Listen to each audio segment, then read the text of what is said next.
The building was already on fire when Specialist Nadia Kern walked into the room, and not a single person noticed her come in. That was the thing about Kern. She had a way of existing in spaces without disturbing them. She moved like weather, moving through a valley, present, consequential, but quiet enough that you didn't register the change until after it had already happened to you. The training complex at Fort Caldwell had been running dry fire assessments all morning, the kind of assessments that existed as far as anyone could tell, to give senior officers something to critique. Lieutenant Colonel Harmon Bay sat at the head of the evaluation table with his coffee going cold in front of him and his reading glasses pushed up on his forehead, which meant he was not reading anything and did not intend to. He was watching the candidates move through the qualification course below the observation window with the specific expression of a man who has already decided what he thinks and is merely waiting for evidence to confirm it. Kern was the last candidate in the rotation. She was also the only woman in it. This detail mattered to some people in the room and meant nothing to others, which was, in its own way, the most accurate summary of the problem. The qualification course was designed to evaluate long-range marksmanship under variable conditions: wind drag coefficient, elevation adjustment, moving targets, partial concealment. The candidates who had gone before Kern had all performed at or above acceptable threshold. Some of them had performed well. Staff Sergeant Decker had placed 9 of 12 inside the scoring ring, which was good. Sergeant First Class Paulton had placed 11, which was better. There was polite nodding at the observation table after Paulton's run, the kind of nodding that communicates satisfaction without enthusiasm. Nobody asked where Kern was. This was not because they had forgotten her. It was because her presence on the evaluation roster was, to several people in that room, an administrative inconvenience that had been elevated to tactical reality by a memo from a personnel officer none of them had ever met. Kern had been assigned to the unit 6 weeks prior, transferred out of a reconnaissance element that no longer existed on paper, for reasons that were classified at a level above what anyone in the current room held. She had arrived with a service record that was, in the precise bureaucratic language used by military personnel systems, restricted pending security review, which meant they knew her name, her rank, her date of entry into service, and almost nothing else. What they knew was that she was 29, that she had been in for 7 years, that she came from somewhere in the Pacific Northwest, Bellingham, Washington, a city most of them couldn't locate on a map without assistance, that she had a way of looking at things, at distances, at angles, at problems, that made people around her slightly uncomfortable, the way you feel uncomfortable when you realize that someone in the room is counting something that you haven't yet noticed needs to be counted. Kern came through the observation room door at 1043 hours. She set her rifle case on the bench without making a sound. Bay didn't look up. She suited up in the methodical, unhurried way of someone performing a procedure she had performed enough times that it required no conscious attention. Each piece of equipment placed and checked and placed again with a precision that was, if you were watching carefully, slightly different from the way the other candidates had done it. Not slower, not more deliberate, just more complete. Like she was running through a checklist that existed only in her head and that contained 3 additional items that the standard checklist had never thought to include. Sergeant Winters, who was running evaluations that morning, came to stand near her bench. "Kern," he said. Not a greeting, an acknowledgement. "Sergeant Winters," she said. "You're on deck in 4 minutes." Winds shifted, gusting 12 to 15 out of the northwest. "I know," she said. Winters waited for her to say something else. She didn't. He went back to his clipboard. The course below was a 1,000-meter open range with a secondary position at 2200. Standard targets at 7 positions, 2 moving, 1 partially obscured behind a plywood structure designed to simulate urban cover. The light that morning was the difficult kind. Overcast, but with enough diffusion that the glare shifted unpredictably, the way it does in late autumn when the cloud ceiling is low and the sun is somewhere behind it, pressing. Kern walked out to the firing line at 10:47. She lay down. She did not look at the targets immediately. This was the first thing that Bay noticed, though he would not have said so. Most candidates, when they arrived at the line, oriented immediately toward the target array. It was instinct. You wanted to see what you were dealing with. Kern lay down and looked at the ground 6 inches in front of her rifle, which was a piece of dry grass moving in the wind at a specific rate, and she watched it for 11 seconds before she brought her eye to the scope. "Congidian is ready," Winters said into his radio. The range officer's voice came back, "Send it." What happened next took 4 minutes and 17 seconds. Kern put 12 rounds down range. All 12 found the scoring ring. The 2 moving targets, which required the shooter to calculate lead distance and adjust for lateral wind drift simultaneously. She hit at the outer edge of the ring and the dead center respectively, which meant she had adjusted her calculation between the first and the second. The partially obscured target she hit in the exposed upper quadrant, which was the highest value zone, and which required a shooting angle that several of the other candidates had calculated wrong and not recovered from. The range went quiet after the 12th report. Winters looked at his scoring sheet. He looked at it for a long time. Not because he didn't understand what he was seeing, but because what he was seeing required a moment to accept. 12 for 12. Average distance deviation from center, 2.1 centimeters. On the obscured target, which almost nobody hit clean, dead center. He keyed his radio and gave the score in a flat voice. At the observation table, one of the junior evaluation officers, a captain named Greer, made a sound that was not quite a word. Bay did not make any sound at all. He picked up his coffee cup and found it was empty and set it back down. Kern walked off the range. She did not look back at the scoring positions. She did not look at the observation window. She walked to the equipment bench and broke down her rifle in the same methodical sequence in which she had assembled it.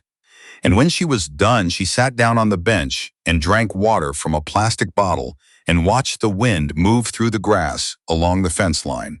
And her expression was the expression of someone who is waiting for a bus that she already knows the schedule of.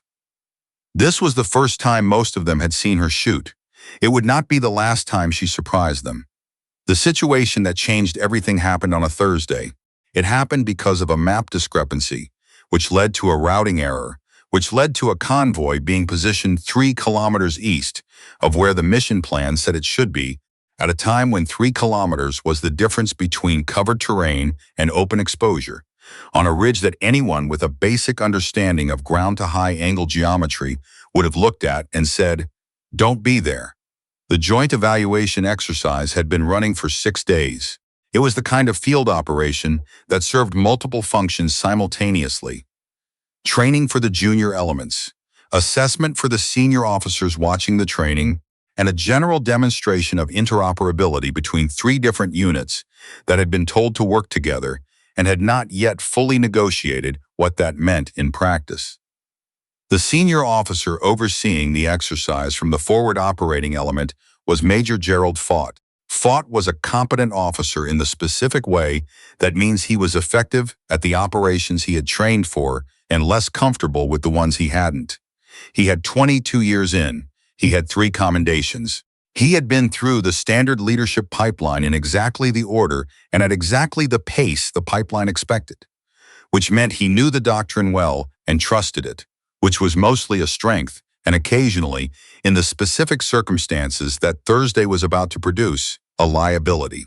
Kern was attached to the exercise as a supporting asset, which was a phrase that meant she was present, her skills had been requested, and her role had not been formally defined, which meant in practice that she was doing whatever the element needed and trying not to attract attention while doing it. She had been tracking the terrain since day one, not because anyone asked her to, because she was Kern, which meant she looked at things and built models of them in her head, topographic models, line-of-sight models, threat angle models, the way other people looked at a grocery list and mentally organized it by aisle. It was not a habit she had cultivated. It was a function she had always performed, a kind of continuous background calculation that she had only gradually come to understand was not something everyone did. By day 3, she had identified the ridge. She had mentioned it once, in a briefing to a captain named Shell who was running route planning. She had pointed at the map overlay and said, "This section here. If we're running vehicles through the valley on day 6, We need to be west of the 40 grid line before 0800. After 0800, the shadow angle changes and anything on the valley floor east of 40 is visible from the ridge at distances up to 2,400 meters. Shell had looked at the map. He had looked at Kern. He had said noted in the tone of someone who is noting something so that they can move on from it, not so that they can act on it. She did not bring it up again. Day 6, Thursday. The convoy crossed east of the 40 grid line at 0823. Kern was positioned on a secondary overwatch element 600 meters southwest of the main convoy route. Her role, such as it was observation and communication relay. She was alone. This was not unusual for her. She had a radio and a rifle and a spotting scope and a small notebook in which she kept calculations, written in a personal shorthand that she had developed over years of doing math in the field, a compressed notation system that could represent a ballistic firing solution in 4 lines and a target position in 2. She saw the problem before the convoy did. At 0829, she identified movement on the ridge at approximately 1,310 meters. The movement was the kind that doesn't announce itself, not the silhouette movement of people in the open, but the micro-movement of equipment in cover, the subtle signature of a scope lens catching light at an oblique angle. She had been looking for it, which was why she saw it. Most people in the valley were not looking for it. She keyed her radio. Overwatch to convoy lead. Possible threat element at grid 4712. High angle, estimated 1,310 meters. Recommend immediate halt and left deflection. There was a pause. Overwatch, say again. What's your source on that? Visual. Movement on ridge. Possible optic glint at that distance. Recommendation stands. Halt and deflect left. Another pause. Longer. Overwatch, this is actual. We're on schedule. Identify positive threat before we break convoy protocol. The voice on that last transmission was Fott's. Kern recognized it. She also recognized what it meant, that he wanted certainty before he disrupted the timeline, which was a reasonable want, and that the timeline was currently moving 23 people through a position she believed was being observed by a threat element she had not yet positively confirmed. She took a breath. She ran the math. Elevation. The ridge peak at that grid reference was approximately 178 meters above the valley floor, which she had noted on day 2 from topographic data. Distance, 1,310 meters estimated, which she could verify against 2 fixed reference points she had already logged. Angle of incidence, calculable. Wind at her position, 11 knots northwest. Wind at distance, likely variable. But the vegetation pattern on the lower ridge suggested the gusts were not reaching the ridge peak. The upper canopy was still. She adjusted for all of it in 40 seconds. She put her scope on the movement. What happened next was a function of a very specific kind of expertise, the kind that exists at the intersection of ballistic physics, environmental reading, and what experienced long-range shooters sometimes call patience as a tactical instrument. Kern had been described in one of the few sections of her service record that were not classified as possessing an unusual capacity for applied precision under uncertainty, which was the military's way of saying she does not miss. The threat assessment resolved itself in the next 90 seconds. She did not fire a weapon. This is important. The threat on the ridge was assessed, confirmed through scope identification as an opposing force element, positioned for observation, not active engagement. In the context of the exercise, this meant the scenario was real within the training framework. The convoy was genuinely exposed, and the correct resolution was not a shot but a warning, followed by a tactical adjustment that would move the convoy out of the exposure window before the scenario escalated. Kern keyed her radio again. Overwatch to actual. Threat confirmed at 4712. Visual ID on 2 elements with optics. No weapons identified in firing position. You have approximately 4 minutes before your current route puts the 3rd vehicle in direct line of sight. If you deflect left past the tree line at grid 4680, you break their sight line before exposure. 4 minutes, sir. There was a silence on the net that lasted 7 seconds. 7 seconds is a long time on a radio net when something is about to happen. Fott's voice came back. Different this time. Stripped of the protocol quality it had carried before. Copy, Overwatch. Convoy, all stations, left deflection, grid 4680, execute now. The convoy moved. The exposure window closed. From her position on the secondary overwatch, Kern watched the vehicles navigate the deflection. She tracked the convoy's movement against the sight line geometry she had calculated, noted the moment each vehicle passed behind the tree line, confirmed the sight break. She wrote 3 numbers in her notebook and put a small check mark next to them. Then she picked up her water bottle and drank from it, and watched the ridge for another 12 minutes to make sure nothing else was moving up there. She did not call it in as a success. She did not say anything on the radio at all until Fought's voice came back on the net at 0911 to say that the convoy had reached the waypoint and the after-action review would convene at 1400. "Copy," Kern said. "Overwatch clear." She stood up, shouldered her pack, and began walking back toward the forward element. The after-action review was conducted in a canvas-sided structure at the edge of the FOB that served as a briefing room during field operations.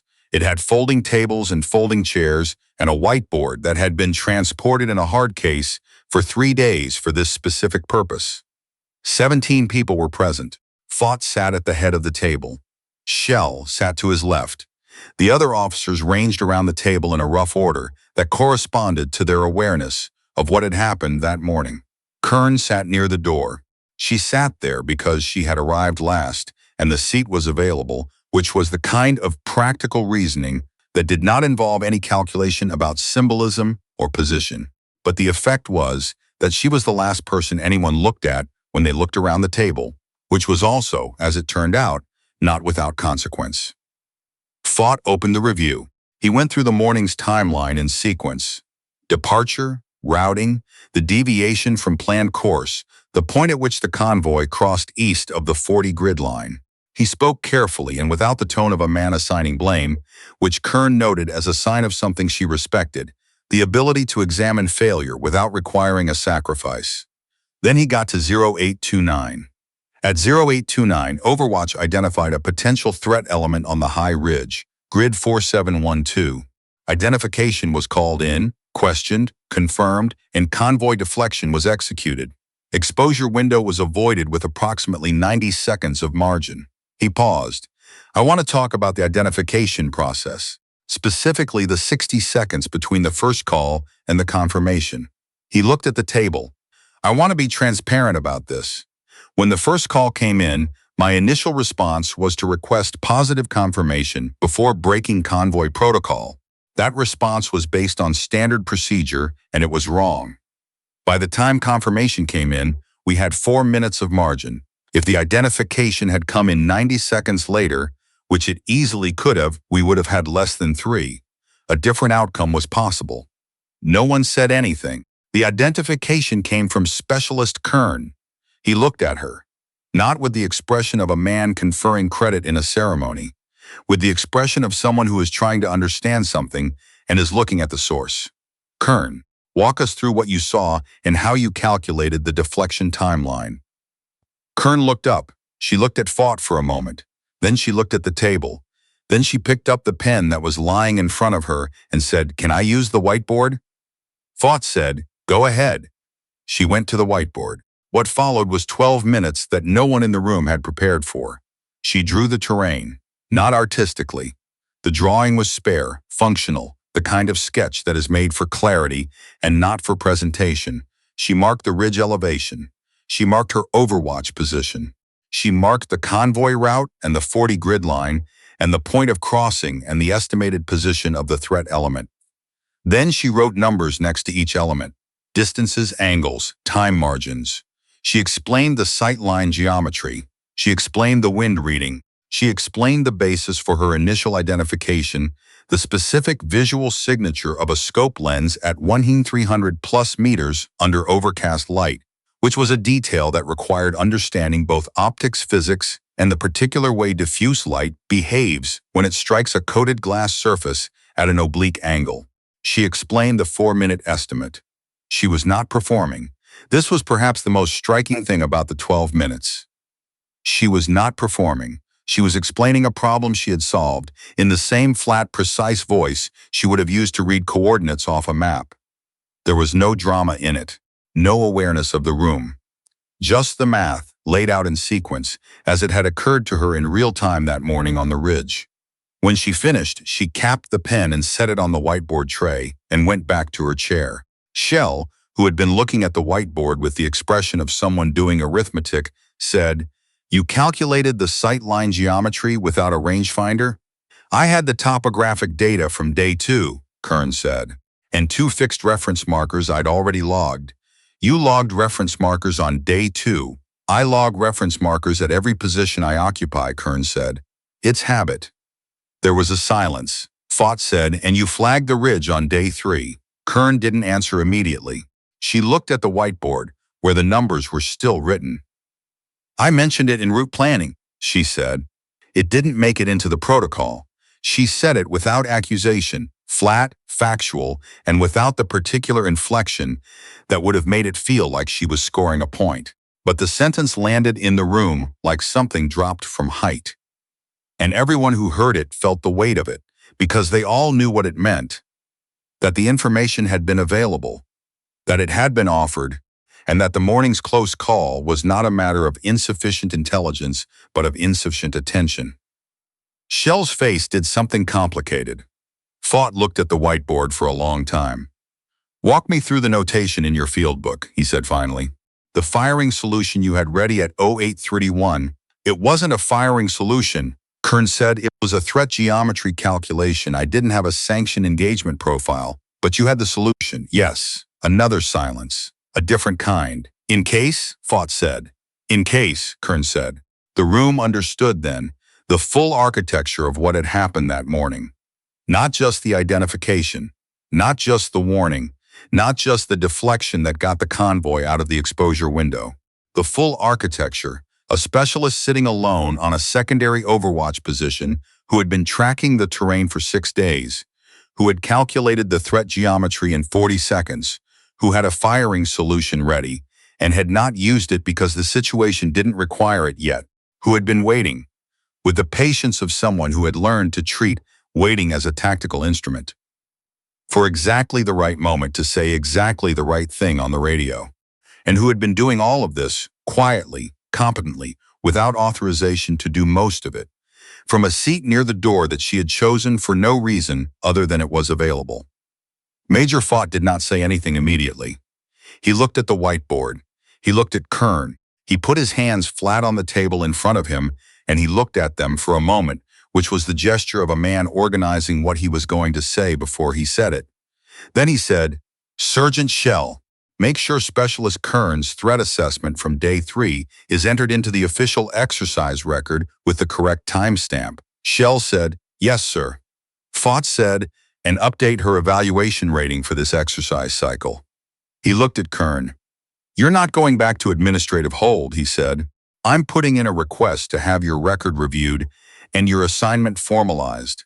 Whatever they've got you in restricted status for, I want that cleared. I don't know what unit you came out of or what you were doing before you got here, but I know what you did this morning, and I know what you said on day 3, and I know what was in your field book." He paused. "We should have been listening to you on day 3. Kern said nothing. She looked at the whiteboard. The distances, the angles, the 4-minute margin, a geometry of attention, the record of a mind that had been watching, calculating, and preparing for a possibility that everyone around it had chosen not to see. She looked at it for a moment, then she looked at Fought.